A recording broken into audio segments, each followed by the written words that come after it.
Gold, trusted gold buyers. మీరు తాకట్టు పెట్టిన బంగారాన్ని విడిపించి ఈ రోజు ఉన్న మార్కెట్ ధరకు కొనబడను. 7 దశాబ్దాల భారతీయ రాజకీయ చరిత్రలో మరెవరికీ దక్కనటువంటి అరుదైన, అనూహ్యమైన అండ్ అసాధారణమైన ఘనత ఆయనది. ఓ సామాన్య కుటుంబంలో జన్మించి అంచెలంచెలుగా ఎదుగుతూ భారతదేశ ప్రధానమంత్రి కావడం అంటే మామూలు విషయం కాదు. అటువంటి ఘనత సాధించినటువంటి వ్యక్తే మన ప్రధానమంత్రి నరేంద్ర దామోదర్ దాస్ గారు. భారతదేశ 15వ ప్రధానమంత్రిగా పీఠాన్ని అధిరోహించారు. విజయవంతంగా 2 సార్లు ప్రధానిగా బాధ్యతలు చేపట్టిన ఆయన ముచ్చటగా 3వసారి కూడా ఇప్పుడు పార్లమెంట్ ఎన్నికల్లో బీజేపీని గెలిపించి 3వసారి కూడా ప్రధానమంత్రిగా ప్రమాణ స్వీకారం చేసి మనందరినీ కూడా సేవలు అందిస్తున్న సిచ్యువేషన్.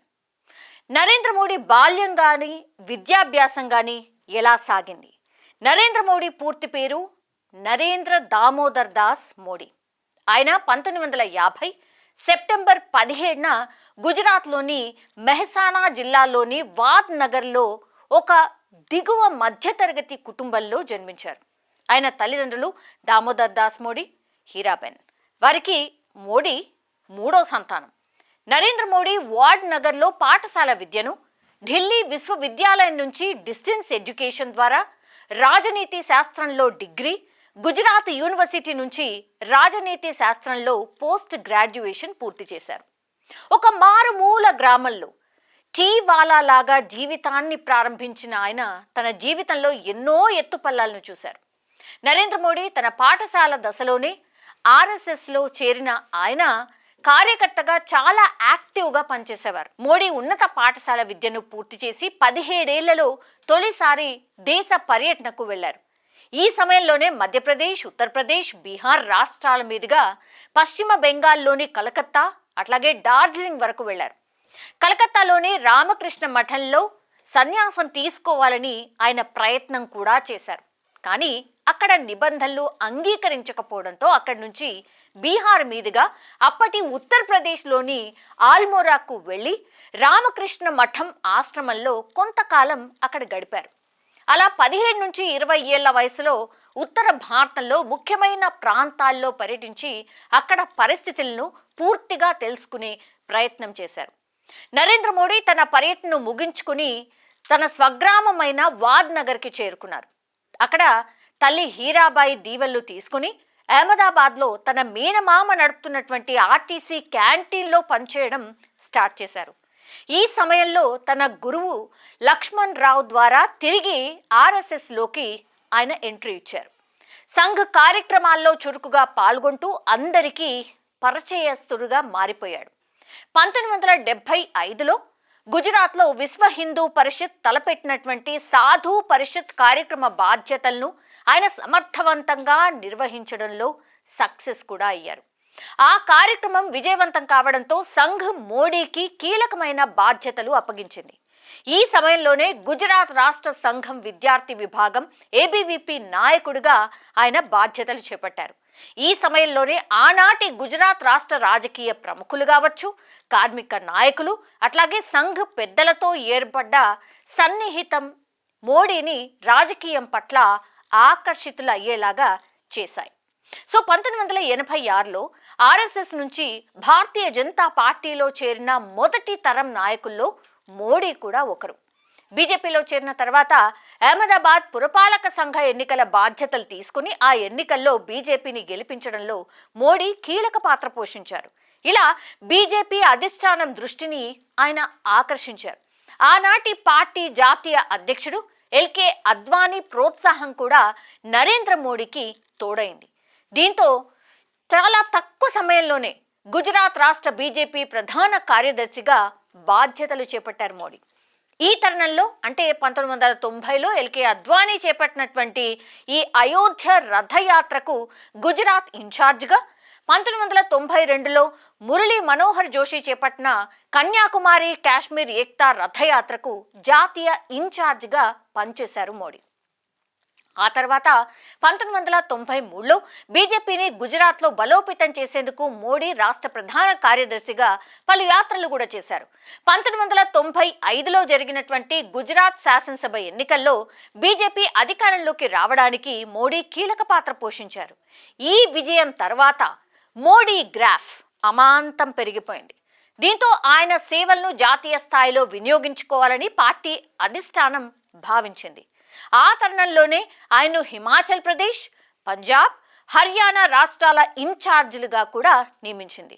ఆ బాధ్యతలను సమర్థవంతంగా చేపట్టిన మోడీ ఆయా రాష్ట్రాల్లో పార్టీని బలోపేతం చేయడమే కాకుండా పార్టీని అధికారంలోకి తీసుకురావడంలో కీలక పాత్ర పోషించారు.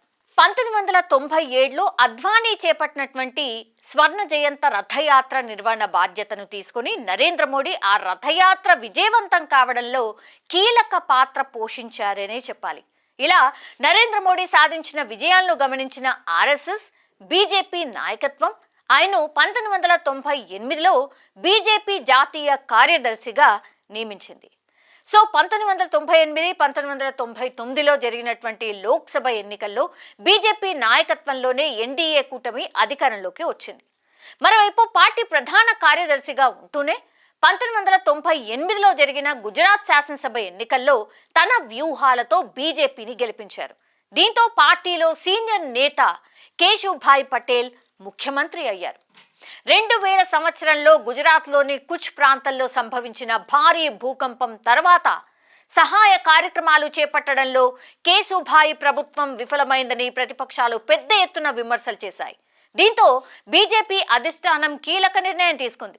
2001 అక్టోబర్లో నరేంద్ర మోడీని గుజరాత్ సీఎంగా ప్రకటించి మోడీకి సీఎం పీఠాన్ని అందించింది. ఇలా 2001లో తొలిసారి గుజరాత్ సీఎంగా పదవీ బాధ్యతలు చేపట్టారు మోడీ. 2002లో గోధ్రాలో సబర్మతి ఎక్స్ప్రెస్ ఘటనతో రాష్ట్ర వ్యాప్తంగా మోడీ సీఎంగా రాజీనామా చేయాలనే డిమాండ్ పెద్ద ఎత్తున వచ్చింది.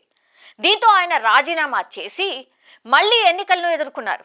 2002 డిసెంబర్లో జరిగిన గుజరాత్ శాసనసభ ఎన్నికల్లో మొత్తం 182 స్థానాలకు గాను బీజేపీ 126 స్థానాల్లో విజయం సాధించడంతో మోడీ వరుసగా రెండోసారి సీఎం పీఠాన్ని అధిరోహించారు. ఆయనపై ఎన్నో విమర్శలు వచ్చినా కూడా వాటిని సమర్థవంతంగా తిప్పికొట్టారు. తన అధికారాన్ని సుస్థిరం చేసుకున్నారు. గుజరాత్ను మోడల్ స్టేట్గా తీర్చిదిద్ది దేశవ్యాప్తంగా ఉత్తమ సీఎంగా పేరు కూడా తెచ్చుకున్నారు.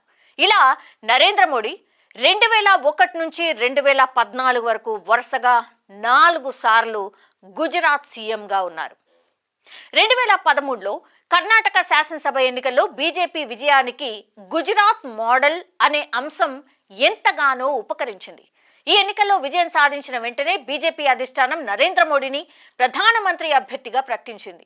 అయితే ఎల్కే అద్వానీ వంటి సీనియర్లు ఆయన అభ్యర్థిత్వాన్ని ఒప్పుకోకున్నా ఆయన ఫాలోయింగ్, ఆయన గ్రాఫ్ని చూసి అంగీకరించాల్సినటువంటి పరిస్థితి వచ్చింది. 2014 సార్వత్రిక ఎన్నికల్లో భారతీయ జనతా పార్టీ నాయకత్వంలోని ఎన్డీఏ కూటమి గణనీయమైన స్థానాలు సాధించింది. నరేంద్ర మోడీ కూడా వారణాసి నుంచి దాదాపు 5 లక్షల భారీ మెజార్టీతో గెలుపొందారు. బీజేపీ నాయకత్వంలోని ఎన్డీఏ అత్యధిక సీట్లు కైవసం చేసుకోవడంలో 2014 మే 26 నరేంద్ర మోడీ భారతదేశ 15వ ప్రధానమంత్రిగా ప్రమాణ స్వీకారం కూడా చేశారు.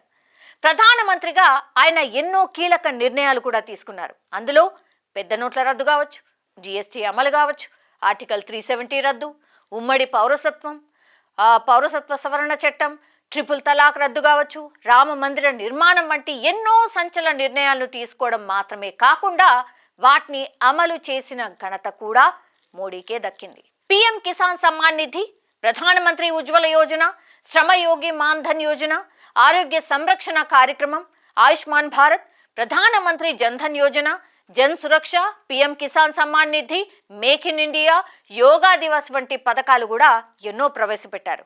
అలా ప్రజల్లో ఒక దార్శనికుడుగా గుర్తింపు పొంది 2019 ఎన్నికల్లో మరోసారి గెలిచి రెండోసారి ప్రధాని పీఠం అధిరోహించారు మోడీ.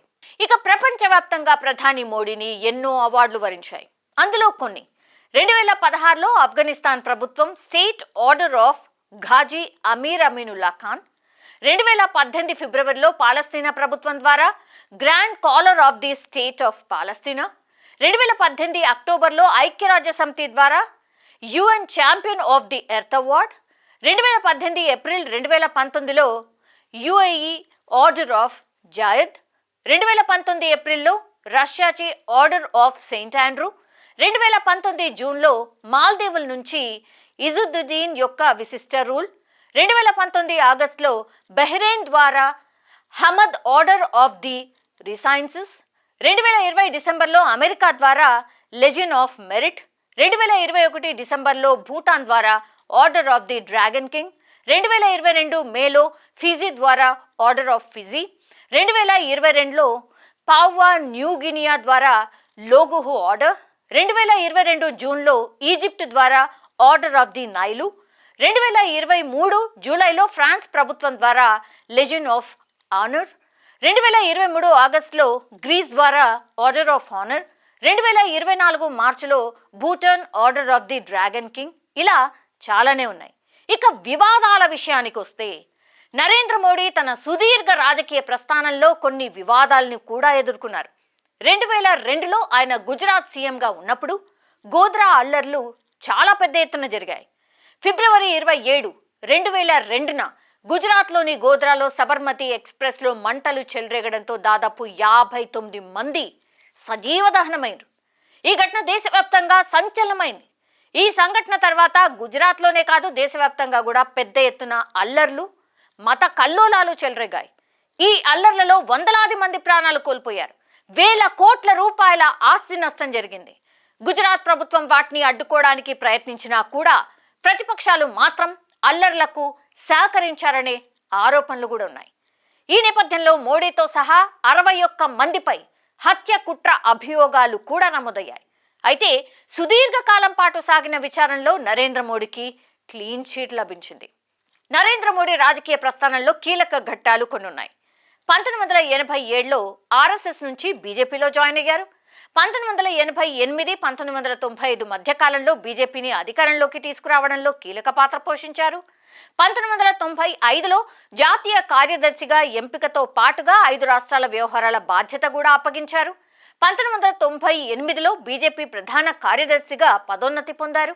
2001లో తొలిసారి గుజరాత్ ముఖ్యమంత్రిగా ఎంపికయ్యారు. 2002లో రెండోసారి ముఖ్యమంత్రిగా ఎన్నికయ్యారు. 2007లో మూడోసారి ముఖ్యమంత్రిగా బాధ్యతలు స్వీకరించారు. 2012లో నాలుగోసారి ముఖ్యమంత్రిగా ప్రమాణ స్వీకారం చేశారు. 2013లో బీజేపీ పార్లమెంటరీ పార్టీ బోర్డులో సభ్యుడిగా నియామకమయ్యారు. 2013లో బీజేపీ ఎన్నికల ప్రచార కమిటీ బాధ్యతలు స్వీకరించారు. 2013లో భారతీయ జనతా పార్టీ ప్రధానమంత్రి అభ్యర్థిగా ఎంపికయ్యారు. సో ఇక్కడే I think turning point 2013 Narendra మోడీకి. ఇక 2014 సార్వత్రిక ఎన్నికల్లో బీజేపీ సంపూర్ణ మెజార్టీతో గెలుపొందింది. 2014 మే 26న ప్రధానమంత్రిగా మొదటిసారి ప్రమాణ స్వీకారం చేశారు మోడీ. 2019లో రెండోసారి ప్రధానమంత్రిగా ప్రమాణ స్వీకారం చేశారు. 2024లో మూడవసారి ప్రధానమంత్రిగా ప్రమాణ స్వీకారం చేశారు నరేంద్ర మోడీ. సో ఇలా నరేంద్ర మోడీ బయోగ్రఫీ ఇది. పుట్టినరోజు జరుపుకుంటున్నటువంటి మన ప్రధానమంత్రి నరేంద్ర మోడీ గారికి పుట్టినరోజు శుభాకాంక్షలు. నిజంగా ప్రస్తుతం ఉన్నటువంటి సమాజం దేనికి ప్రయారిటీ ఇస్తుంది? ఆర్థిక సంబంధాల చుట్టూ మాత్రమే తిరుగుతుంది. మళ్ళీ ఎన్నికలంగానే చాలా విరక్తి కలుగుతున్నాం. మంచి అనిపిస్తుంది కదా, లేడీస్ కూడా ఛాలెంజింగ్ జాబ్స్ చేసినప్పుడు చాలా బాగుంటది. ఫుడ్ డెలివరీ ఇవ్వటానికి వెళ్ళినటువంటి డెలివరీ బాయ్ అనిల్ పై కళ్ళ ముందు పెళ్ళండి